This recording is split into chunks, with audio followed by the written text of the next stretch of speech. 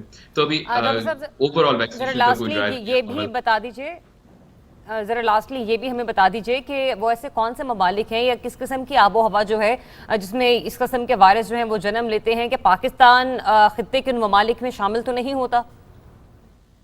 تو یہ آب و ہوا کی بات نہیں ہے، یہ والا وائرس جو یہ کانٹیکٹ سے زیادہ پھیلتا ہے. مسئلہ یہ ہے کہ اس کے اندر بہت لمبا پیریڈ ہوتا ہے، یعنی کہ ایک دفعہ وائرس آپ کے اندر گھستا ہے تو تقریباً 2 سے 3 ہفتے بعد ہی آپ کو سمٹم شروع ہوتے ہیں.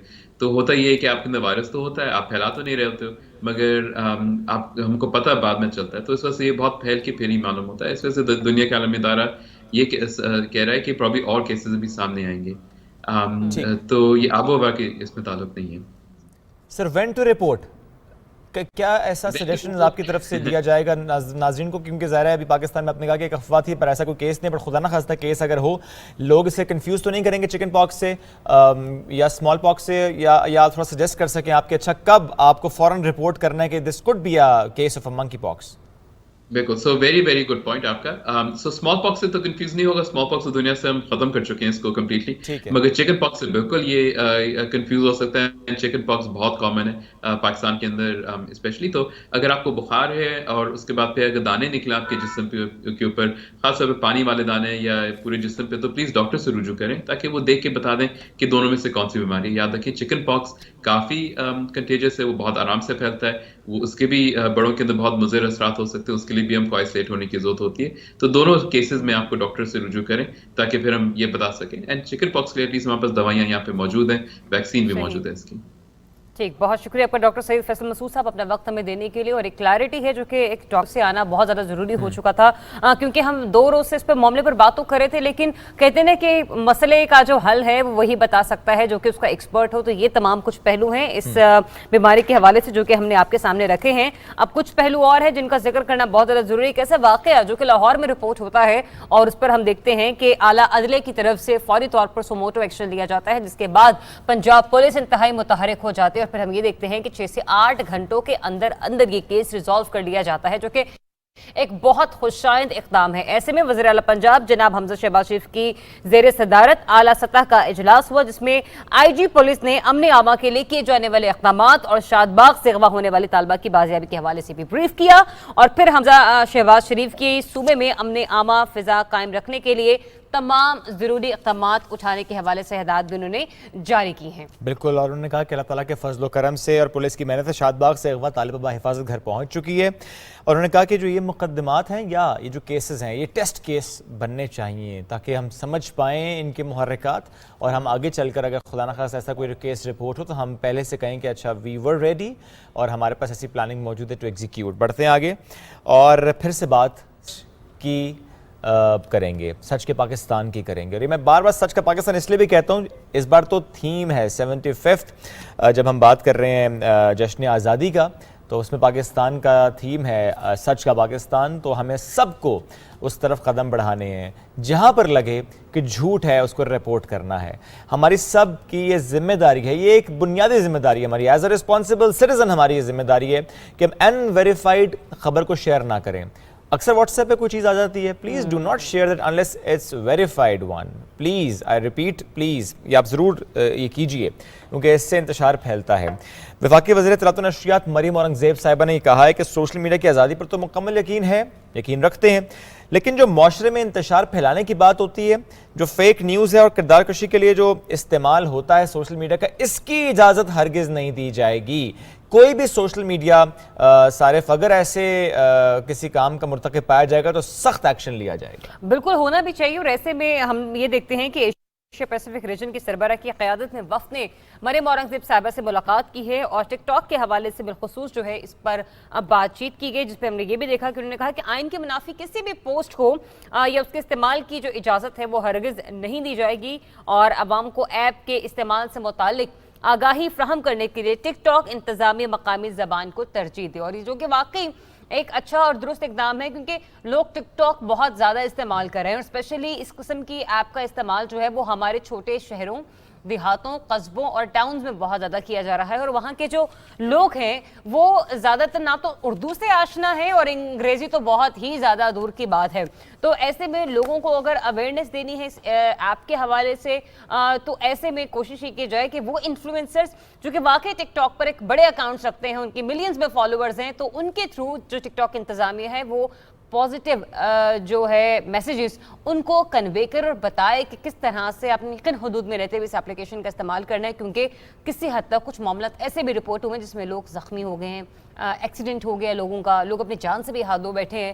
تو اپنی جان کا حفاظت جو ہے وہ آپ نے خود کرنا ہے, اس کا تحفظ آپ نے خود کرنا ہے, لہٰذا ایسے میں یہ ملاقات جو تھی وہ کل کی بہت ضروری تھی. چلے, اور ایک اور معاملہ یہ بھی سوشل میڈیا اس لیے میں جوڑوں گا کہ یہ پھر ہماری ذمہ داری ہے کہ ہم ایک ایسے معاملے کو ضرور رپورٹ کریں یا اس کی نشاندہی کریں جو کہ خاصا اہم ہے. میں بات پولیو وائرس کی کر رہا ہوں. پاکستان بدقسمتی سے وہ ملک ہے, ان 2 ملکوں میں سے ایک ہے جہاں پر پولیو وائرس اس وقت موجود ہے, اور اس کے لیے ہم نے ٹاسک فورس کا قیام بھی کیا, گورنمنٹ کی طرف سے اس کا باقاعدہ اعلان کیا گیا ہے. لیکن اس پر جب مہم کی ہم بات کرتے ہیں اس میں ہر سوشل میڈیا یوزر کی بھی ذمہ داری ہے کہ وہ ذرا آگاہی پر کام کرے, توجہ دلائے کہ کوئی بچہ پولیو ڈراپ سے محروم نہ رہے.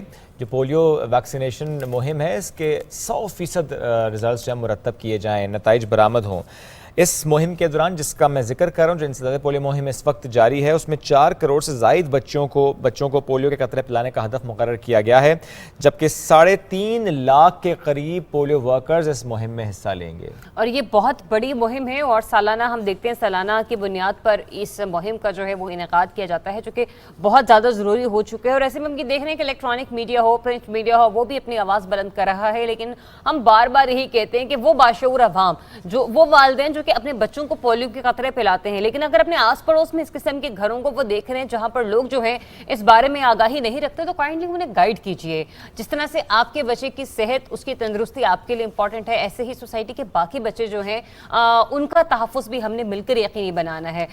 وہ رشتہ دار، وہ دوست احباب جو کہ جانتے ہیں کہ آپ کے معاشرے میں یا آپ کے ارد گرد کچھ ایسے لوگ پائے جاتے ہیں جو کہ اس پروسیجر کو سمجھتے نہیں ہیں یا انہیں معلوم نہیں ہے کہ یہ صحت کے لیے کتنا ضروری ہے، اور اگر آپ جانتے ہیں تو خدا را ان کے ساتھ آپ تھوڑا سا جو ہے وہ کوآپریٹ کیجیے. اور وہ تمام ہمارے پولیو ورکرز، جیسے کہ آپ نے کہا کہ 3.5 لاکھ جو ہیں وہ اس مہم میں حصہ لے رہے ہیں، ان کے ساتھ آپ لوگوں نے کوآپریٹ کرنا ہے. یقین کیجئے بہت سی خواتین ہیں، بہت سے بزرگ بھائی ہیں جو کہ اپنے گھروں سے نکلتے ہیں اتنی تپتی دھوپ میں، مطلب کوئی ایک ٹھنڈا مقام نہیں کہ صرف جا کر انہوں نے وہاں پر پولیو ویکسین لگانی ہے. سبے میں بھی جائیں گے، ملتان میں بھی جائیں گے، لڑکانہ میں بھی جائیں گے، اوکھاڑا میں بھی جائیں گے، بہت طول و عرض میں ملک کے تمام چھوٹے بڑے شہر ہیں وہاں پر اس پولیو مہم کا آغاز ہو چکا ہے. تو پلیز ان کے ساتھ کوآپریٹ، ان کے ساتھ تعاون کیجیے. بالکل. لے کر چلتے ہیں چین. خبر ہے کیسی کہ ایک قدیم جنگل دریافت ہوا ہے. اب اس قدیم جنگل سے متعلق خبر یہ ہے کہ 40 میٹر تک اونچے درخت ہیں اس جنگل میں، اور سائنٹسٹ یہ کہہ رہے ہیں کہ یہ ممکن ہے کہ کچھ ایسے پودے وہاں پر موجود ہوں، کچھ ایسی جڑی بوٹیاں وہاں پر موجود ہوں، اور کچھ ایسے چرند پرند جانور وہاں پر موجود ہوں جو اس سے پہلے دریافت نہیں ہوئے. آپ دیکھیں گے 21ویں صدی میں اب جا کے ہم ایک جنگل دریافت کر رہے ہیں. ایگزیکٹلی. اور میں یہ تو آپ نے جو 40 میٹر کہا نا، میں خود سے ہی سوچ رہی تھی کہ کتنا اونچا دیکھنا ہوتا ہوگا اس 40 میٹر کے درخت کو. تو اول تو بڑی خواہش ہے کہ ہم بھی ذرا یہ جنگلات دیکھیں. 40 میٹر اونچے بلند درخت جو ہیں وہ دکھنے میں کیسے لگتے ہیں، لیکن جو یہ کہا گیا ہے نا کہ وہاں پر کچھ اس قسم کی جڑی بوٹیاں بھی پائی جا سکتی ہیں جو کہ ادویات میں جن کا استعمال جو ہے وہ بہت زیادہ ضروری ہے اور ان کی خاصی اہمیت بھی ہے. تو یہ ایک بڑی ہی اچنبے کی بات ہے. اور 21ویں صدی، بالکل آپ نے درست کہا، اب جا کر ہمیں معلوم ہو رہا ہے کہ جو ہے وہ 40 میٹر اونچے ہمارے پاس اس دنیا میں درخت بھی موجود ہیں. یوں تو اللہ تعالیٰ کی قدرت جو ہے ہم اس کا احاطہ نہیں کر سکتے. وہ واقعی ہر شے پر جس کا ہم نے دیکھ بھی لیا اسے معلوم ہے کہ کون سی چیز کہاں پر ہے، کیا شے زمین کے نیچے ہے، کیا سمندر کی تہوں میں موجود ہے، کیا آسمانوں میں ہے، کیا افق پر ہے.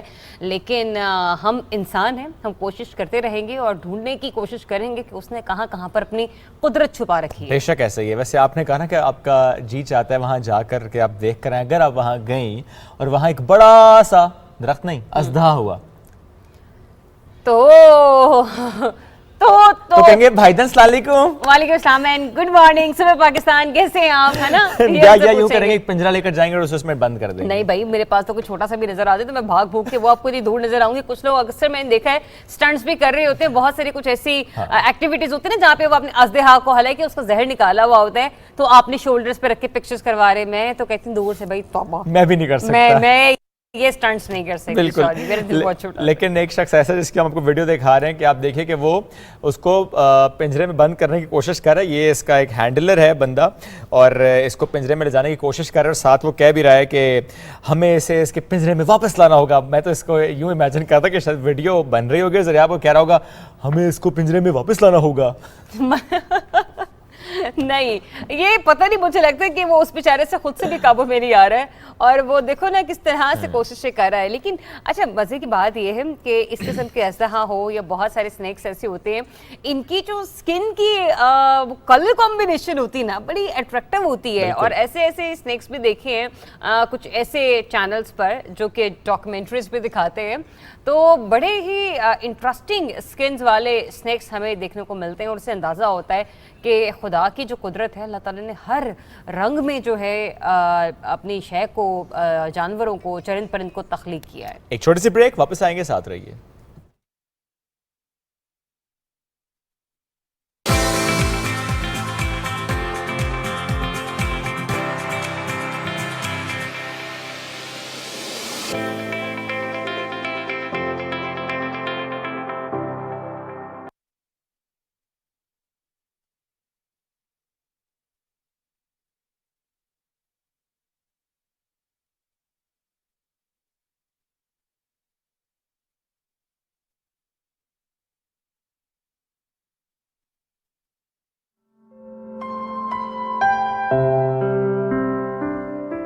عالم آب و خاک میں